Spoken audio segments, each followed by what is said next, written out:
ఈ గ్రంథం నుండి విలువైన అమూల్యమైన సంగతులను మా అందరికీ వివరించి ఉపదేశించటకు సహోదరులు సిద్ధపడి ఉన్నారు. ఆత్మా స్వరూపియగు యెహోవా దేవుని ఆత్మతో సత్య భారతదేశపు క్రీస్తు సంగమా భూమి దివి సంగమా భారతదేశపు క్రీస్తు సంగమా భూమి దివి సంగమా జీవితమంతా నీ ప్రేమ గానం ప్రణుతింతుము యేసుదేవా ప్రచురింతు మేము నీ కీర్తి ఆనందగానాలతో అందరూ కలిసి జీవితమంతా నీ ప్రేమ గానం ప్రణతింతుము శాత్ములమైన మా కొరకుని విలువైన ప్రాణంబున పెంచితివి గారిని ప్రేమతో ఆహ్వానిస్తున్నాను. First of all, I would like to give glory and honor to our Almighty God. ముందుగా తండ్రి అయినటువంటి దేవుడికి కృతజ్ఞతాస్తుతులు చెల్లిస్తూ ఉంటున్నాను. And I welcome all of you in the name of risen Lord Savior Jesus Christ. యేసు క్రీస్తుల వారి అతి శ్రేష్టమైన ఉన్నతమైనటువంటి నామంలో మీ అందరికీ ముందుగా శుభములు వందనాలు తెలియజేస్తున్నాను. I really appreciate Brother G. Johnson for his humble invitation to me. ఈ సమయంలో సహోదరులు జాన్సన్ గారిని హృదయపూర్వకంగా నేను అభినందిస్తున్నాను. ఎందుకంటే ప్రేమపూర్వకంగా వారు నన్ను ఆహ్వానించినటువంటి విధానాన్ని బట్టి. This is my second time to be here. ఒక విషయం మీతో పంచుకోవాలని ఇష్టపడుతున్నా. ఇది రెండవసారి మీ మధ్యలోకి నేను రావటం. And due to that, I really feel great. So ఈ కారణాన్ని బట్టి నేను గొప్పగా భావిస్తున్నాను, సంతోషిస్తున్నాను. Actually, my name is M. Jonathan John, and I came from Chhattisgarh, Bhilai Nagar. So ఈ సమయంలో నా గురించి నేను కొంత పరిచయం చేసుకోవాలనుకుంటున్నాను. నా పేరు ఎం జోనాథన్ జాన్. నేను ఛత్తీస్గఢ్లో భిలాయ్ నగరానికి సంబంధించినటువంటి వ్యక్తిని. Bhilai, where we have one of the biggest steel plant of India. మీ అందరికీ తెలుసు, అయినా చెప్పాల్సిన పరిస్థితి ఏర్పడుతుంది. భిలాయ్ నగరం అనేది ఇండియాలో చాలా గొప్పది. అది steel ప్లాంట్తో కూడుకున్నటువంటిది. In that steel plant opening, when our first Prime Minister of India, Pandit Jawaharlal Nehru, visited our place Bhilai, ఆ యొక్క స్టీల్ ప్లాంట్ని ఓపెన్ చేయడానికి జవహర్లాల్ నెహ్రూ గారు మొట్టమొదటిసారిగా భిలాయ్ నగరాన్ని విజిట్ చేయడం జరిగింది. ఇదంతా మీకు తెలిసినటువంటి సంగతి. So Pandit Jawaharlal Nehru found the different parts of the people there in Bhilai. So వారు వచ్చి ఏమి గమనించారంటే భిలాయ్ నగరంలో ఇండియా నుంచి చాలా మంది వచ్చేసి భిలాయ్ నగర్లో నివాసం చేస్తున్నారన్న సంగతి మాత్రం తెలుసుకున్నారు వారు. He found the different cultures and different languages there. So ఆయన ఏం చేసిందంటే అది చూడటమే కాకుండా రకరకాలైనటువంటి కల్చర్స్తో కూడుకున్నటువంటి వారు అని చెప్పేసి వాళ్ళు ఆయన అనుకోవడం జరిగింది. Therefore, he named Bhilai as a mini India, Laghu Bharat. So ఆయన మొత్తం గమనించిన తర్వాత ఆయన భిలాయ్ నగరాన్ని మినీ ఇండియాగా ట్రీట్ చేయడం చెప్పడం జరిగింది. So having that thought in my mind, I named our congregation as a mini India Church of Christ. So ఇవన్నీ నా మనసులో పెట్టుకొని నేను ఏం చేశానంటే భిలాయ్లో నేను సేవ చేస్తున్నా కనుక భిలాయ్ చర్చ్ ఆఫ్ క్రైస్ట్ అని స్థానిక సంఘానికి పేరు పెట్టడం జరిగింది. When you visit in our place, you will find in our congregation Bihari people, Chhattisgarhi people, Marathi people, Punjabi people, Telugu people mostly. ఎప్పుడైనా సరే ఒకవేళ మీరు మా ప్రాంతానికి వచ్చి మా సంఘాన్ని విజిట్ చేయాలనుకుంటే అక్కడ మీరు రకరకాలైనటువంటి ప్రజలను, బీహారీ వాళ్ళని, మధ్యప్రదేశ్ వాళ్ళని, తెలుగు వాళ్ళని, తమిళనాడు వాళ్ళని కూడా మీరు ఆ సంఘంలో Orissa people are also there. So అలాగే ఒరిస్సా పట్టణం నుంచి వచ్చినటువంటి వారిని కూడా మీరు చూడొచ్చు. So in that way, I found the mini India Church of Christ there. So ఆ విధంగా ఇన్నింటిని మనసులో పెట్టుకొని నేను మినీ ఇండియా చర్చ్ ఆఫ్ క్రైస్ట్ని నేను ప్రారంభించడం జరిగింది. సేవ చేస్తున్నాను కూడా. So let us come to the topic. సరే, ఇవన్నీ కూడా మనసులో పెట్టుకొని ఇప్పుడు మనము దేవుని యొక్క మనకి ఇవ్వబడిన అంశంలోకి మనం వెళ్దాము. And according to Brother G. Johnson, I got Isaiah 2 verse 2. So స్థానిక సంఘము ఏర్పాటు చేసినటువంటి అంశంలోనికి మనం వెళ్దాము. యెషయా గ్రంథము 2వ అధ్యాయంలోనికి మనం వెళ్తున్నాం ఇప్పుడు. So here I am going to speak on the things that is the Lord's house in the latter days. So ఈ సమయంలో వచ్చి కూర్చోండమ్మా. ఈ సమయంలో మనము చెప్పాల్సిన విషయం ఏంటంటే అంత్య దినములలో యెహోవా మందిరం యొక్క పరిస్థితి, యెహోవా ఇంటి యొక్క పరిస్థితిని గురించి మనం చెప్పుకుందాము. Before that, I would like to say a few things about the Isaiah. So ఈ యొక్క అంశాన్ని గురించి మీకు తెలియజేయడానికి ముందు యెషయాను గురించి కొంత మీకు తెలియజేయాలన్నటువంటి విషయాన్ని నేను ఆశపడుతున్నాను. The name of only that you will find when you read the Isaiah 2:1 that he is the son of Amos, the minor prophet. So అదొకటే కాదు, మనము యెషయా గ్రంథం 2వ అధ్యాయం చూస్తే అతను ఆమోసు యొక్క కుమారుడుగా మనకు కనిపిస్తూ ఉంటున్నాడు. So due to all this qualification, Isaiah himself found very important to us in the Bible. So వీటన్నిటిని మనం ఆలోచిస్తే మనకేం అర్థమైందంటే బైబిల్లో యెషయా గ్రంథము ఒక ఇంపార్టెంట్ పర్సన్ గా మనకు అర్థమవుతూ ఉంటున్నాడు. So what do you think about the latter days? So దయచేసి అర్థం చేసుకోండి. సబ్జెక్ట్ చెప్తున్నప్పుడు అటు ఇటు తిరగొద్దు, అర్థం చేసుకోండి. మనము అంత్య దినములలో ఏం జరగబోతుందో అన్న సంగతి మనం ఆలోచిద్దాము. Many people think here the latter days means the end of the world. చాలా మంది యొక్క ఆలోచన ఏంటంటే అంత్య దినములు అంటే అది భవిష్యత్తులో ఉన్నాయని చెప్పేసి అనుకుంటున్నారు, భావిస్తున్నారు, బోధలు చేస్తున్నారు. Many people think that it's talking about the second coming of Jesus Christ. ఇంకొక విషయం మీకు చెప్తాను, జాగ్రత్తగా ఆలోచించండి. యేసు యొక్క 2వ రాకడలో ఈ అంత్య దినములు అనేవి ప్రారంభించబడుతున్నాయని చెప్పేసి చాలా మంది They think the judgment day. ఇంకొంతమంది ఏంటంటే మరి తీర్పు దినం అప్పుడు అంత్య దినములు ప్రారంభించబడతాయని కూడా కొంతమంది ఆలోచిస్తున్నారు. But here latter days means not the judgment day, not the end of the world, not the second coming of Jesus Christ. So ఇక్కడ మీతో పంచుకునే విషయం ఏంటంటే అంత్య దినములు అంటే ఇప్పుడు మనం చెప్పుకున్నట్టుగా అసలు ఏమాత్రం కూడా కాదు, లేఖనాలు సపోర్ట్ చేయట్లేదు. కానీ దీని యొక్క అర్థం ఏందన్న సంగతి మనం జాగ్రత్తగా ఆలోచిద్దాం. Here the latter days means the end of the Old Testament.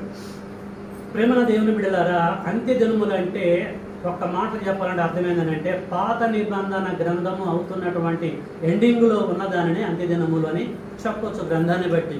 You know the coming of the Jesus Christ in this world. మనందరికీ తెలుసు కదా, యేసుక్రీస్తుల వారు ఈ లోకానికి వచ్చాడు కదా. ఎప్పుడు వచ్చాడు? He came to change the old things to bring the new one. యేసుక్రీస్తుల వారు ఎప్పుడు వచ్చాడో మనకు తెలుసు. అసలు ఆయన ఎందుకు వచ్చాడో మనకు తెలుసు. పాత మొత్తం కొట్టివేయటానికి, వాటిని తీసివేయటానికి యేసుక్రీస్తు వారు వచ్చారన్న సంగతి మనందరికీ తెలుసు. ధర్మశాస్త్రమంతయు నెరవేరు వరకు దాని నుండి ఒక పొల్లైనను ఒక సున్న అయినను తప్పిపోదని నిశ్చయముగా మీతో చెబుతున్నాను. Okay, So here we are seeing the promise of Jesus Christ. ఇక్కడ యేసుక్రీస్తుల వారి యొక్క వాగ్దానము స్పష్టంగా ఖచ్చితంగా చదువుతుంటే మనకు He అర్థమవుతుంది. says, do not think that I came to abolish the law on the prophets. I did not come to abolish but to fulfill. నేను అదే. ఇక్కడ ఏం చెప్తున్నాడు? ధర్మశాస్త్రమునైనను ప్రవక్తల వచనములైనను కొట్టివేయవచ్చునని ఎట్టి పరిస్థితుల్లో మీరు తలంచవద్దు, నెరవేర్చడే గాని కొట్టివేయటకు నేను రాలేదని స్పష్టంగా తెలియజేస్తున్నాడు. So he came to fulfill the law, Old Testament law. యేసుక్రీస్తుల వారు ఇక్కడికి ఎందుకు వచ్చాడంటే శిష్యులుగా రాణిగా త్వరగా కూర్చోవాలి, మీరు అటు ఇటు చూడొద్దు, మరి పాత నిబంధన గ్రంథాన్ని నెరవేర్చడానికి వచ్చాడని చెప్పేసి మనం గ్రహించాలి. Therefore, when he was on the cross, he said, "The fulfilled, finished." కాబట్టి శిలువ మీద తాను ఏం తెలియజేసాడంటే నేను నెరవేర్చి దీన్ని కొట్టేస్తున్నాను చెప్పేసి చెప్పాల్సిన పరిస్థితి ఏర్పడింది యేసుక్రీస్తుల వారు. He said on the cross, "Finished." 2:14 దయచేసి అండి, 2:14 చదువుతున్నాను నేను, చూడండి. ఓకే, మరియు మన అపరాధముల వలన శరీరమును సున్నతి పొందక యుండట వలన మీరు మృతులై ఉండగా దేవుడు వ్రాతరూపమైనటువంటి ఆజ్ఞ వలన మన మీద రోమగాను మనకు విరోధముగా నుండిన పత్రమును మేకులతో శిలవకు కొట్టి దాని మీద చేవ్రాతను తుడిచివేసి మనకు అడ్డం లేకుండా దానిని ఎత్తివేసి మన అపరాధములన్నిటినీ క్షమించి ఆయనతో కూడా మిమ్మల్ని జీవింపజేశాను. So here Apostle Paul says that Jesus nailed the Old Testament on the దేవుడు రాజ్యం అనేటి భూమి మీద స్థాపిస్తాడు. ఇది పరిస్థితి, సంఘం వేరు, దేవుడు రాజ్యం వేరు. సో మేమందరం కూడా ఆ రాజ్యంలోకి ఎంట్రీ కావడానికి సిద్ధంగా ఉన్నామని వాళ్ళు ఆన్సర్ చెప్తారు. Therefore, in their worship, very humbly, at last, they used to pray, "Thy kingdom may come." నేను ఎందుకు చెప్తున్నానంటే వాస్తవాలు చెప్తున్నాను, అబద్ధాలు చెప్పలేదు. మత శాఖల వారి దగ్గరికి వెళ్ళి మనం అక్కడ వారి కార్యక్రమంలో పార్టిసిపేషన్ అయిన చివరిలో వాళ్ళు ప్రార్థన చేస్తూ ఉంటారు. పరలోకమందున్న మా తండ్రి నీ రాజ్యం వచ్చునుగా కానీ ప్రార్థన చేస్తున్నారంటే వాటి గట్టి మేము దాని అర్థం ఏంటిది? ఇంకా రాజ్యం రాలేనటువంటి వేలు వాళ్ళు ఉన్నారు, అంతే కదా, తప్పేం చెప్పలేదు నేను. Let me share with you few things about the kingdom. దేవుడు రాజ్యాన్ని గురించి కొన్ని విషయాలు మీతో పంచుకోవాలని ఆశపడుతున్నాను. I know జాగ్రత్తగా మీరు వినండి, అర్థం చేసుకోండి. you might have heard several times about the kingdom, but as a North Indian preacher, what is my thought I want to share with you about the kingdom. Of course దేవుడు రాజ్యాన్ని గురించి మీరు చాలా సార్లు విన్నారు, బోధకులు బోధిస్తున్నప్పుడు. నేను కాదంటలే, ఒక అవగాహన కలిగి ఉన్నారు. నేనేం చెప్తున్నానంటే, నేను నార్త్ ఇండియాలో ఛత్తీస్గఢ్ రాష్ట్రం నుంచి వచ్చాను కదా, మరి నేనేం ఆలోచన కలిగి ఉన్నాను, దీని పట్ల నాకున్న గ్రిప్ ఏంటి మీకు నేను చెప్తున్నాను, జస్ట్ వినండి, కరెక్టో కాదో మీరే చేయాల్సండి అని చెప్పేసి అంటున్నాడు సహోదరుడు. A kingdom needs a king. People, are you happy? మీరందరూ కూడా Are you సంతోషంగా, happy with my message? So హ్యాపీగా ఉన్న వాళ్ళు సపోర్ట్ Please, కొట్టాలని అంటున్నారు. I brought some chocolates for you people, so మీ కొరకు నేను ఛత్తీస్గఢ్ నుంచి కొన్ని చాక్లెట్లు and పట్టుకొచ్చాను. I would like one of brother to please distribute as a greetings and as a love from the on behalf of Mini India Church. So Chhattisgarh లో mini India చర్చ ప్రకారం నుంచి చిన్న చాక్లెట్స్ పట్టుకొచ్చాను మా నార్త్ ఇండియా నుంచి. అందరు తినండి, మా సంఘం వారు పంపించారు గిఫ్ట్. So Thank you. మీరు నోరు Thank you. సర్వ్ చేసుకోండి. Thank you for your attention. చక్కగా వాక్యం అందించిన సహోదరులు జోనథన్ జాన్కి ప్రత్యేకంగా నేను వందనాలు తెలియజేస్తున్నాను. Okay, so come. నీవుంటే నాకు చాలు యేసయ్యా, నీ వెంటే నేను ఉంటాను యేసయ్యా. ఎన్ని బాధలున్ననో, ఇబ్బందులెదురైనానో, ఎన్ని శ్రమలు ఉన్ననో, నీ ఎదురైనానో, చక్కటి గీతాన్ని ఆలపించి తండ్రి దేవుని వచ్చిన సహోదరు సమిత్రావు గారికి ఇస్తున్నాను. నాకు ఈ అవకాశం ఇచ్చినటువంటి స్థానిక సంఘము, స్థానిక సేవకులు జాన్సన్ గారికి క్రీస్తు యేసు నామములో ఎర్రబైనపల్లిలో ఉన్నటువంటి క్రీస్తు సంఘం తరపున వందనాలు తెలియజేస్తూ ఉన్నాను. వందనాలండి.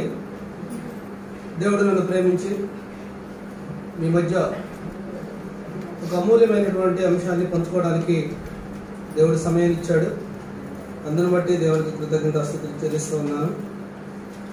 ప్రభు సంఘము అంటే క్రీస్తు సంఘము విగ్రహములకు అర్పించిన వాటి దగ్గర, విగ్రహముల దగ్గర అర్పించినటువంటి వాటిని తినవచ్చా లేదా, ఈ విషయం మీద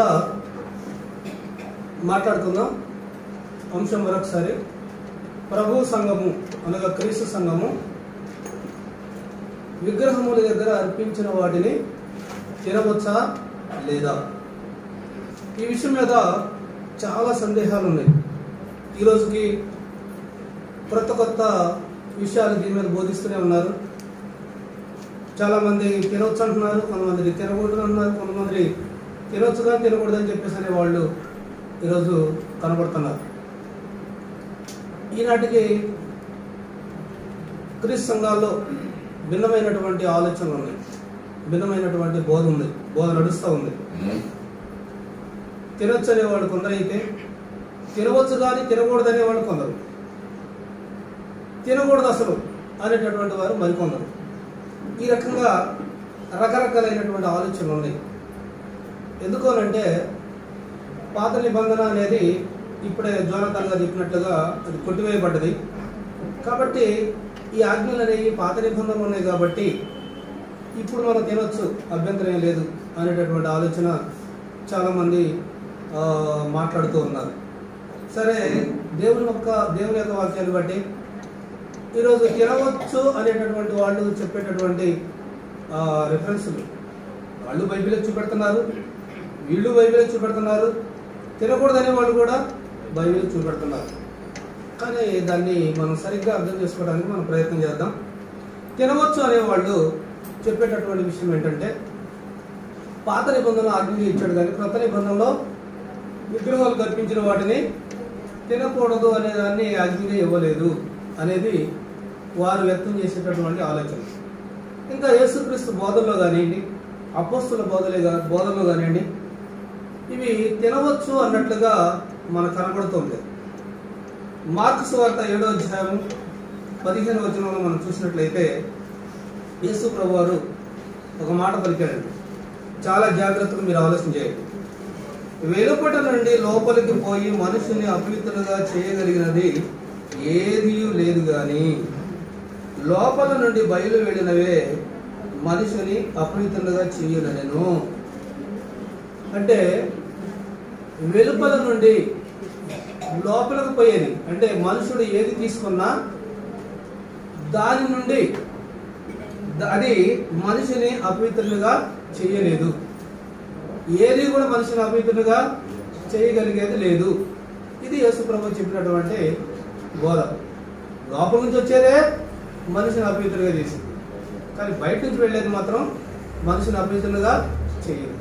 ఈ విగ్రహాలు కల్పించినటువంటి వాటి విషయంలో కూడా ఇదే సత్యం వర్తించింది అనేది వాళ్ళు చెప్పేటటువంటి బోధ. ఇక మరి అపోస్తులు కూడా ఈ బోధనే చేసినట్లుగా కొన్ని మాటలు మనకి జ్ఞాపకం చేసుకున్నాం. అపోస్తులు అయినటువంటి పౌలు తిమోతికి రాస్తూ 4వ అధ్యాయం 4వ వచనంలోని అపోస్తులైన పౌలు తిమోతికి రాసినటువంటి మొదటి పత్రిక 4వ అధ్యాయం 4వ వచనంలో ఏమన్నాడంటే, దేవుడు సృజించిన ప్రతి వస్తువు మంచిది. దేవుడు సృజించిన ప్రతి వస్తువు మంచిది. కృతజ్ఞతాస్తుతులు చెల్లించి పుచ్చుకునే ఎడల ఏది నిషేధింపదగింది కదా. కృతజ్ఞతాస్తుతులు చెల్లించి పుచ్చుకుంటే ఏది నిషేధింపదగింది కాదు. కాబట్టి దేవుడు సృష్టించినటువంటి ప్రతి వస్తువు మంచిదే. మరి అలాంటప్పుడు విగ్రహం కల్పించిన వాటిని మనం తిన్నంత మాత్రం ఏమవుతుంది అనేటటువంటి ఆలోచన కొంతమంది చేస్తున్నారు. మరి ఎందుకు దేవుడు ఈ మాటలో ఎందుకు పాత నిబంధనలో తినకూడదు అనేటటువంటి దాన్ని ఇప్పుడు ఎందుకు తినవచ్చు అని అంటే, పాత నిబంధన అనేది కొంతకాలం వరకు, దిద్దుబాటు జరుగు కాలం వరకు ఇవి ఆజ్ఞలుగా ఇవ్వడం జరిగింది అన్నట్లుగా మనకి కనబడుతోంది. హెబ్రీయులకు రాసినటువంటి పత్రిక 9వ అధ్యాయం 10వ వచనం మనం చూసినట్లయితే, హెబ్రీయులకు రాసినటువంటి పత్రిక 9వ అధ్యాయం 10వ వచనంలో పాత నిబంధనలో ఉన్నటువంటి ఆజ్ఞలు కానివ్వండి, పాత నిబంధనలో ఉన్నటువంటి ఆచారాలు కానివ్వండి, పాత నిబంధనలో ఉన్నటువంటి అన్నపానాలకు సంబంధించినటువంటి ఆచారాలు కూడా దిద్దుబాటు జరిగిన కాలం వరకే అన్నట్టుగా ఇక్కడ హెబ్రీ గ్రంథకర్తగా రాస్తున్నట్టు మనం చూడవచ్చు. హెబ్రీ రాసిన పత్రిక 9వ అధ్యాయం 10వ వచనం, ఇవి దిద్దుబాటు జరుగు కాలము వచ్చు వరకు విధింపబడి అన్నపానములతోనూ నానా విధములైన ప్రక్షాళనలతోనూ సంబంధించిన శరీరాచారములు మాత్రమై ఉన్నవి. కాబట్టి దిద్దుబాటు జరుగు కాలం వరకు ఈ అన్నపానాలకు సంబంధించినటువంటి ఆచారాలైనా లేకపోతే ఇంకా నానా రకాలైనటువంటి ప్రక్షాళనకు సంబంధించినటువంటి ఆచారాలైనా ఈ దిద్దుబాటు జరుగు కాలం వరకే, అనగా యేసుక్రీస్తు వచ్చేంత వరకే ఇవి అన్నట్లుగా మనకి ఈ మాట కనబడుతుంది. ఇంకా కొలస్సీయులకు రాసినటువంటి పత్రిక 2వ అధ్యాయం 16వ వచనంలో కూడా మరి పౌలు గారు అక్కడ కూడా ఈ విషయంలో, విశ్రాంతి విషయంలో కానివ్వండి, పండుగల విషయంలో కానివ్వండి, అన్నపానాల విషయంలో కానివ్వండి, ఎవరికి తీర్పు తెచ్చడానికి అవకాశం ఇవ్వద్దు అని చెప్పినట్లు మనం చూడొచ్చు. కొలస్సీయులకు రాసిన పత్రిక 2వ అధ్యాయం 16వ వచనం. కాబట్టి అన్నపానాల విషయంలోనైనాను, పండుగ, అమావాస్య, విశ్రాంతి దినం అనువాటి విషయంలోనైనాను మీకు తీర్పు తీర్చని ఎవరికి అవకాశం ఇవ్వకూడదు. కాబట్టి ఎవరికి అవకాశం ఇవ్వడానికి వీల్లేదు అని చెప్పారు. దీంట్లోని అన్నపానముల విషయం కూడా ఉంది. ఏది తినాలి, ఏది తినకూడదు. చివరి వర్తమానము 3వ వర్తమానాన్ని అందించటకు న్యూజివీడ్ ప్రాంతం నుంచి వచ్చిన సహోదరు ఓర్సు ఆదాము గారు సిద్ధపడి ఉన్నారు. వారిని సమయం తీసుకోవాల్సిందిగా దేవుని జ్ఞానాన్ని స్థానిక సంఘాన్ని మనకు అందించవలసింది ప్రేమతో ఆహ్వానిస్తున్నాను. 1:30 వరకు వారి మనకు వాక్యాన్ని అందిస్తున్నారు. దేవుని స్తోత్రం. మీ అందరికీ వందనాలు. ఈరోజు మనం చక్కని సమయాన్ని, ప్రశస్తమైన అంశాలను మనం నేర్చుకుంటున్నాం. సోదరులు జాన్సన్ గారు అంటే నాకు చాలా అభిమాన పాత్రులు. అలాగే ఆయన పని చాలా డీసెంట్గాను, చాలా షెడ్యూల్ ప్రకారంగా కూడా ఉంటుందని నేను సంతోషిస్తున్నాను. మీ ఆర్గనైజేషన్ని నేను అభినందిస్తున్నానండి బ్రదరు. ఈరోజు మీరు ఇచ్చినటువంటి అంశాలు చాలా బాగున్నాయి. సోదరులు జోనాథన్ గారు అలాగే ఆనందయ్య గారు రెండు అత్యంత విలువైన విషయాల్ని మన ముందుంచారు. అందుకని నేను వారికి వందనాలు తెలియజేస్తున్నాను. నాకు ఇచ్చినటువంటి అంశం ఏంటంటే greatness of the lord's house. ప్రభు ఇంటి యొక్క గొప్పతనం. అంటే ఇక్కడ 3 విషయాలను మీకు చెప్పాలి. Lord's greatness, lord's house greatness చెప్పాలండి. ఎందుకంటే ఆ హౌస్లో ఉన్నటువంటి హౌస్ మెంబర్స్ యొక్క గ్రేట్నెస్ కూడా చెప్పాలి. సో దేవుని యొక్క విషయాల్ని మనం ఇందాక నేను కూడా అదే స్టార్టింగ్ పాయింట్. ఏది? యెషయా గ్రంథం 2:2. అక్కడ కూడా అక్కడే ఈ ప్రభు యొక్క మందిరము అనేటువంటి మాట మనకు స్టార్టింగ్ పాయింట్. అలాగే క్రీస్తు సంఘానికి కూడా స్టార్టింగ్ పాయింట్ అదే. కాబట్టి నేను కూడా అదే అక్కడే స్టార్ట్ చేయాలనుకుంటున్నాను. అక్కడ పర్వతం అన్నాడు, మందిరం అన్నాడు. సో రెండింటిని ప్యారలాల్గా వాడటం జరిగింది. అంచె దినములలో పర్వతముల పైన యెహోవా మందిర పర్వతము పర్వత శిఖరమున స్థిరపరచబడి కొండల కంటే ఎత్తుగా ఎత్తబడును. ప్రవాహం వచ్చినట్లు సమస్త అన్ని జనులు దానిలోనికి వచ్చెదరు. ఆ కాలమున సియోనులో నుండి ధర్మశాస్త్రము, యెరూషలేములో నుండి యెహోవా వాక్కు బయలువెళ్ళును. జనములు గుంపులు గుంపులుగా వచ్చి అది యాకోబు దేవుని మందిరమునకు, యెహోవా పర్వతమునకు మనము వెళుదాము రండి. ఆయన తన మార్గముల విషయమై మనకు బోధించును, మనము ఆయన త్రోవలలో నడుతాము అని చూసారా. ఇక్కడ యెహోవా మందిర పర్వతము, యెరూషలేములో నుండి యెహోవా. So the lord's house will begin from the Jerusalem, the place of the beginning. ఆ స్థలం కూడా ఇక్కడ ప్రొఫెసైజ్ చేశాడు యెషయా గారు. అదేంటి? యెరూషలేములో యెహోవా మందిరము, యెహోవా మందిర పర్వతము అక్కడ ఎస్టాబ్లిష్ అవుతుందని. అక్కడ నుండి ఆ యెహోవా యొక్క ధర్మశాస్త్రం అంటే ఆల్రెడీ మోషేకి ఆ సియోను కొండ మీద ధర్మశాస్త్రం ఆల్రెడీ ఇచ్చేశాడు. కానీ యెషయా గారు ఏమన్నాడంటే the new testament, new covenant is going to begin from the Jerusalem. So ఆ విషయాలన్నీ మనం ఆలోచన చేస్తే ఆ యెరూషలేములో ప్రారంభించబడి స్థాపించబడి మనందరినీ అందులోనికి చేర్చబడి మనం ఇప్పుడు ఆయన యొక్క మందిరంలో ఉన్నాం. ఆయన మందిరము, ఆయన సంఘము అవన్నీ సినానిమస్ వర్డ్స్ అన్నమాట. సో చర్చ్ అన్నా, కింగ్డమ్ అన్నా, ప్రభు యొక్క మందిరం అన్న ఒకటే. కాబట్టి మన ప్రభు యొక్క గొప్పతనాన్ని మనం చూస్తే మత్తయి సువార్త 11:9 యేసు ప్రభువారు ఏమంటున్నారో చూడండి ఒకసారి.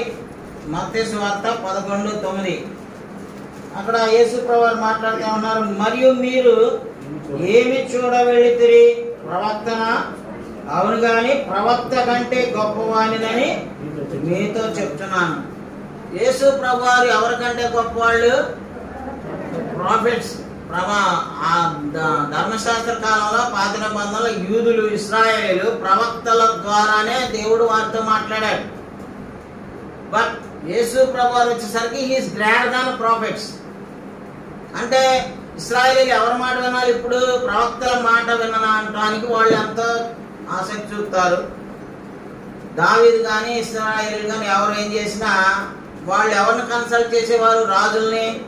నాకు సోదరులు చెప్పారు, జోనాథన్ గారు, రాజు మాకు కావాల్సిందే అని అడిగారు. కానీ రాజు దేని బట్టి నడవాలని చెప్పి అన్నాడంటే, నీ కుమారులు నీ వంశస్థులు ఇదిగో నేను ఇచ్చిన ధర్మశాస్త్రం నుండి కుడికి కానీ ఎడమకు కానీ తొలగకుండా ఆ ధర్మశాస్త్రం ప్రకారంగా పరిపాలించేటట్లుగా చూసుకోవాలంటే మీరు దీవించబడతారని చెప్పారు కదా.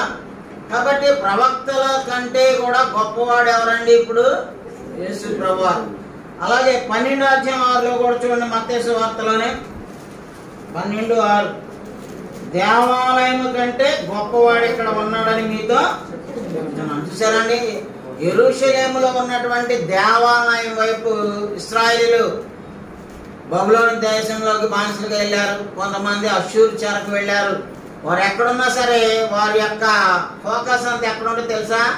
కిటికీలు తీసి దానియేలు సింహ బోన్లో వేస్తారు అన్నటువంటి ఆ సందర్భంలో కూడా యెరూషలేము వైపు చేతులు చాపి ఒకేళ్ళు. అంటే వాళ్ళకి యెరూషలేములో ఉన్నటువంటి టెంపుల్ చాలా గొప్పది వాళ్ళ మనసులో.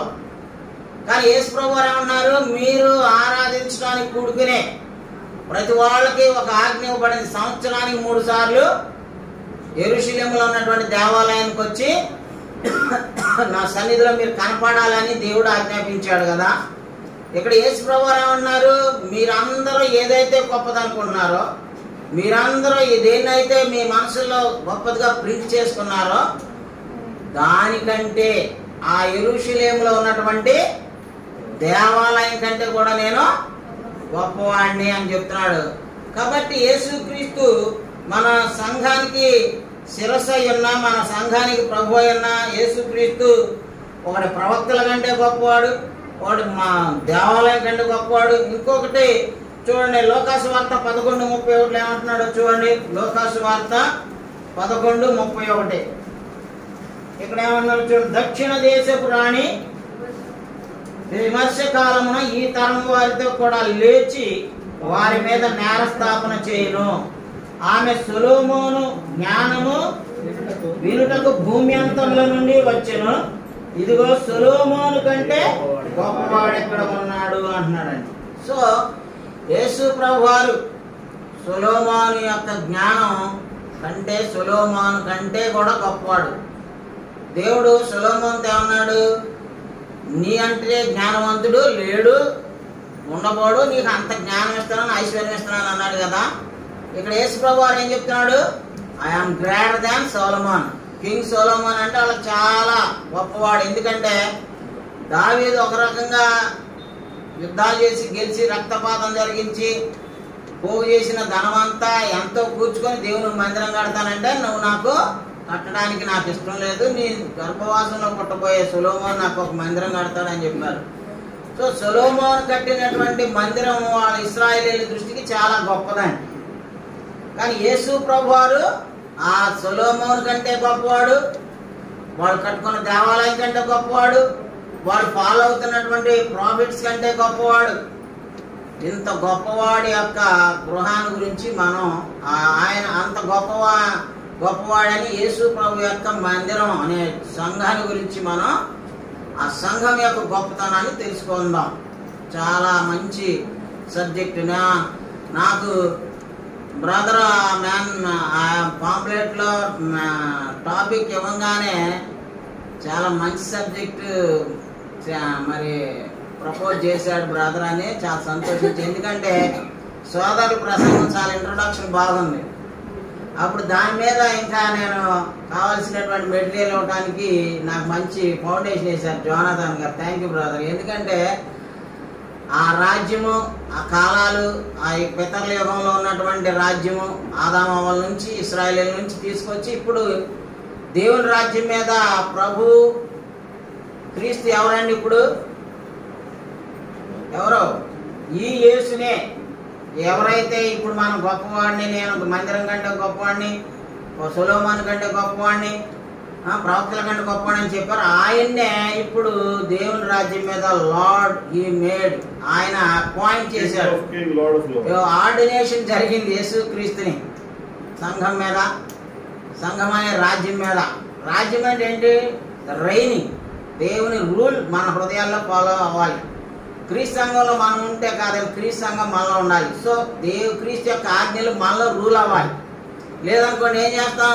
క్రీస్తు యొక్క ఆజ్ఞలకు విరుద్ధంగా జీవించుతాం అనుకోండి, అప్పుడు ఆయన రాజ్యంలో ఉన్నట్టు అవ్వదండి. క్రీస్తు సంఘంలో మనం ఉండటమే కాదు, క్రీస్తు సంఘం సత్యమైందని, ఆ సంఘంలో ఉంటేనే పరలోకానికి చేరతామని మన ఇతరులకు కూడా చాటి చెప్పగలిగినంత జ్ఞానం కలిగాలి. ఒకసారి అమెరికాలో జడ్జి గారు ఒక ఆయనకి తీర్పు తీర్చబోయి, అందరూ కూడా మన దేశంలో అయితే భగవద్గీత మీద ప్రమాణం చెప్తారు, అమెరికాలో అయితే బైబిల్ మీద ప్రమాణం చేస్తారండి. ఏది దేశాధ్యక్షులైన ఎవరైనా. కోర్టులో జడ్జి గారు అన్నారంట, బైబిల్ ఎక్కడ ఉందంటే కనపట్లేదంట. అయితే చర్చ్ ఆపరేషన్ మెంబర్ని ఒకరిని తీసుకురండి, ఆ నెత్తి మీద పెట్టి ప్రమాణం చేస్తే ఆ నెత్తి నుండి ఏముంటాయి? మన బుర్రలో ఏముండాలండి? రెఫరెన్స్లు ఉండాలి. సోదరులు తయారవ్వలేదని చెప్పారు, బట్ ఆయన నుంచి అన్ని రెఫరెన్స్లు వచ్చాయా లేదా? అంశానికి తగిన రెఫరెన్స్లు అన్నీ వచ్చాయంటే ఒక క్రైస్తవుడు, ఒక క్రీస్తు సంఘ సభ్యుడు బుర్రే, మన మైండే ఏమండే? బైబిల్. సో వేరే బైబిల్ మనకు అవసరంలా. మీరు ఎచ్చట బైబిల్ పలుకుతుందో అచ్చట నేను పలుకుతాను, ఎచ్చట బైబిల్ మౌని అవునో అచ్చట నేను మౌనం.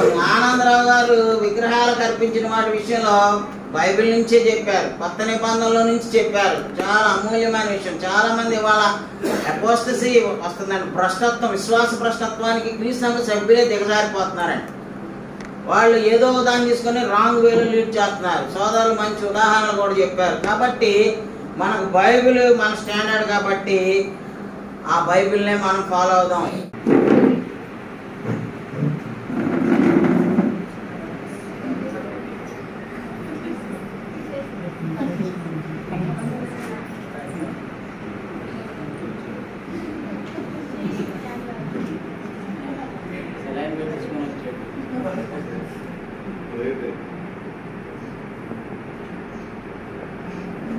ఓకే, సమీర్ గారు ఎక్కడ ఉన్నారు?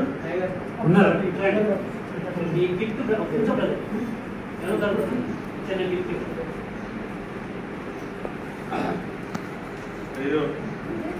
చిన్న గిఫ్ట్ ఓకే నాన్న, అదే మంచి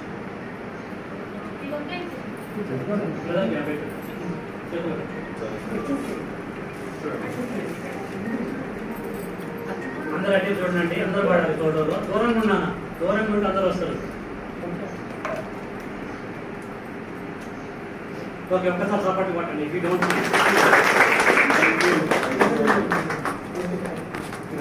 ఓకే తీసుకోండి. నెక్స్ట్ బ్రదర్ ఆనందయ్య గారు, ఎర్రగనపల్లి, మా సహోదరులు, ఆత్మీయులు.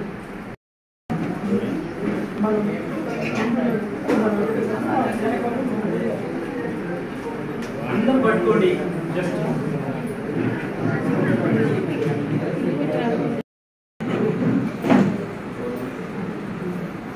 అమ్మ, నేను వేరే వాళ్ళకి పిలవలేదని అనుకోవద్దు.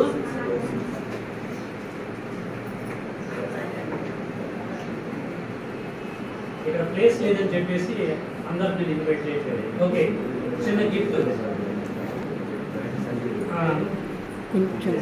హరి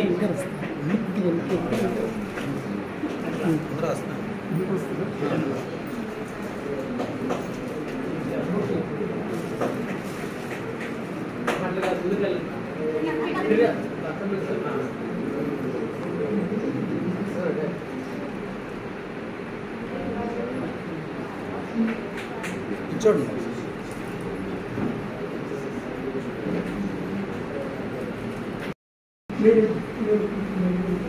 చిట్టన ముందులే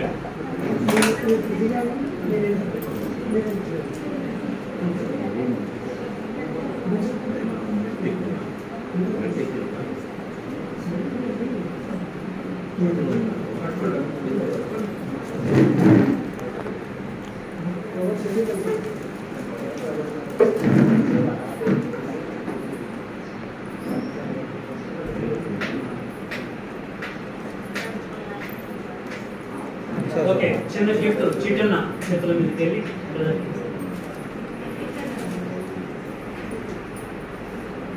అది ఇచ్చేసే చూడండి.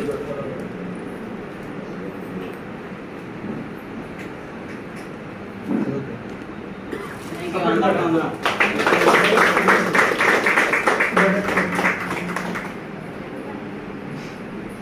రండి అమ్మా. మీరు కూడా రండి మా ముగ్గురు మీరు. ఆనందం పడ్డానే ఉంటున్నాను. పైనుంటే ఎట్లా?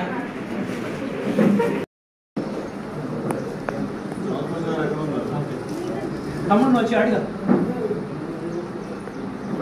కోటేశ్వర బ్రదరా రావచ్చు కదా. రండి బ్రదర్, రండి. రండి. మిమ్మల్ని నేను ఫస్ట్ పిలిచాను.